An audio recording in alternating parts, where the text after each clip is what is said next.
What is up, everybody? Welcome to the Burndown YouTube channel. Figured I'd make a quick update video. It's getting dark. We sat in here, we got some TIG time in, and I had to wait a little bit because I cut the 5-inch exhaust, and then I was like, oh, we can TIG up the exhaust housing or whatever, or the exhaust itself, the little pipe. So I pulled it off, came in here, got to welding, and then things drastically went downhill. And I was left with this, and then I just put stuff away and I went in the house, and I wasn't too excited. So if you're wondering, this is actually a TIG torch. So this was the one that I had, and it started leaking. Besides, I was having some other issues with it, like the arc, it was turning green, and it was just like it wasn't focusing the arc. So I don't know if something kind of went bad in here, or I was just having regular problems. Oh, the other thing I didn't do too is I didn't clean the inside of the pipe, and it's mandrel bend. So this thing just had trash in it. So it was all probably self-inflicted, amateur hour. And then I decided I would fix this by cutting it and shortening it. And you can't, so if you're wondering, you have a TIG, if it starts leaking, just tighten up the end, put some new wire or whatever, crimp it down and get it to seal up if you can. Because if you cut this, you're kind of screwed and you got to get a new torch like I had to. So let me show you guys. We got the CK World, CK something, what is it? This guy, it's 20 worldwide CK. So a buddy of mine said he went with the cheap, like $60 Amazon one. I just didn't have the balls to do it. I figured CK is a good brand, and then Weldcraft, so we got that. And it's a little bit short, but I'm hoping to get a table set up. And then this thing has a giant cord on it, so worst case I could move the machine, but it's really not a mobile unit. And then we worked on this guy. So this is regular steel. Like, when I started getting jiggy, we were doing all right with it. And then again, like these blobs are where I tacked it, I MIG welded it. But all in all, for the most part, I feel like we're doing a little bit better. Still making some boogers, but I'm feeling better about it. And like I said, I think with some seat time and some more practice, we'll just get better and better. Like, see, I got it rolling right there. And then back to terrible. And then, yeah, there's some pinhole stuff in it, boogers, because it was dirty. So I cleaned the outside thinking I was good, but like a bonehead, I didn't think about cleaning the inside. So now I know next time when we do one, if I get some steel, I'll clean all the booger stuff out of the inside before I even start cutting and all that fun stuff. So when we get done with it, I don't have to worry about the joints having junk inside of them. So we got that done. Other than that, we got this guy. I picked this thing up on Sunday morning. Very excited. We'll go over it more. I don't really want to unbag it. I got to put stuff away. 4-inch scat crank, ultimate H-beam scat rods, ARP hardware. We've got Molly forged pistons, and then they're 5 over. So I just cleaned it up. And then we've got ARP studs, which I had. And then now I'm on a bit of a dilemma because I have the Chinese head studs and I've used them a few times. I know that most people refuse to use them, and I was like, because my motor is cheap, I didn't care. Now that we have nicer stuff, I think that I'm gonna probably end up getting the ARP hardware. So it's a short bolt stud for this motor. I talked to my boys over at War, so I'm gonna have to save my pennies, save my allowance, I think, to purchase those.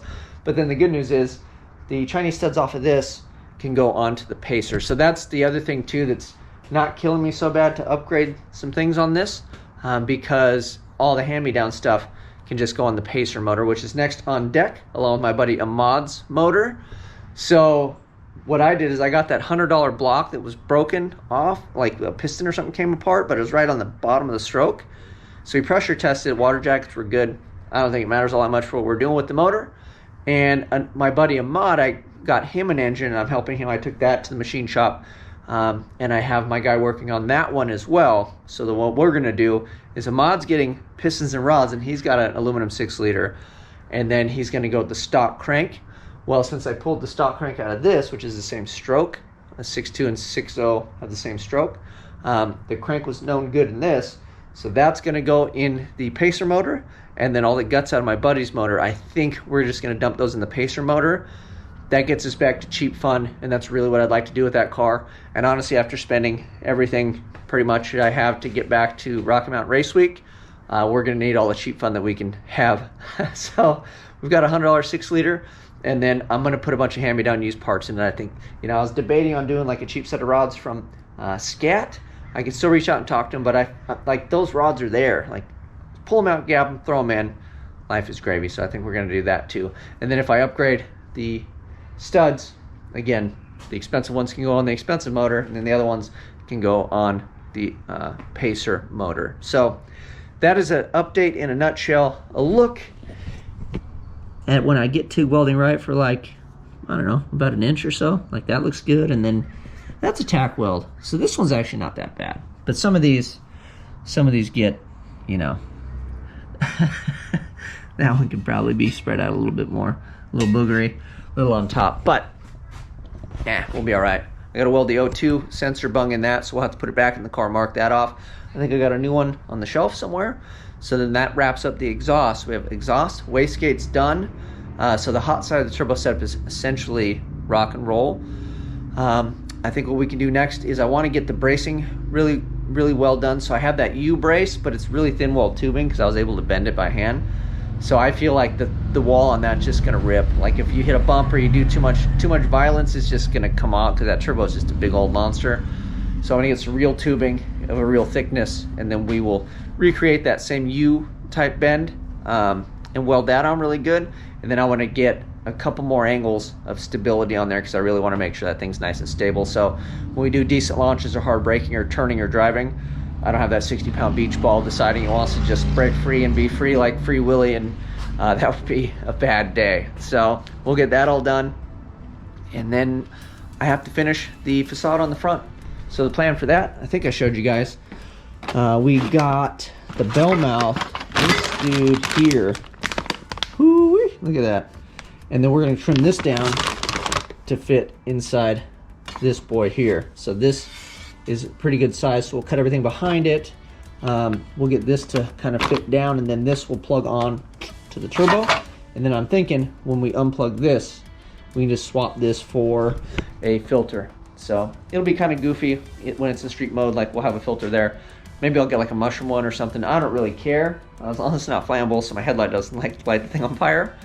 And so it keeps dust and dirt and debris out of the turbo. So those are the things that we're gonna work on next. And then at some point, we have to pay attention to the Twinnebago. Got a bitchin' radiator from Champion Cooling Systems. We got to stuff in there, redo some piping. And then I got that new giant big boy 19-inch GM brushless Mamma Jamma baddest fan pretty much on the planet. So that thing is going to be nice and chilly on the way to LS Fest West this year. We're helping to bring the boom. We'll see how we go. At this point, it's basically just waiting on the transmission, and then I have plenty of other work to do though until then. So we've got wiring and all kinds of fun stuff. So you guys know what to do. Thanks for listening to me ramble. I hope you are enjoying the content. Until next time, you know what to do. Like, subscribe, share. I'm out.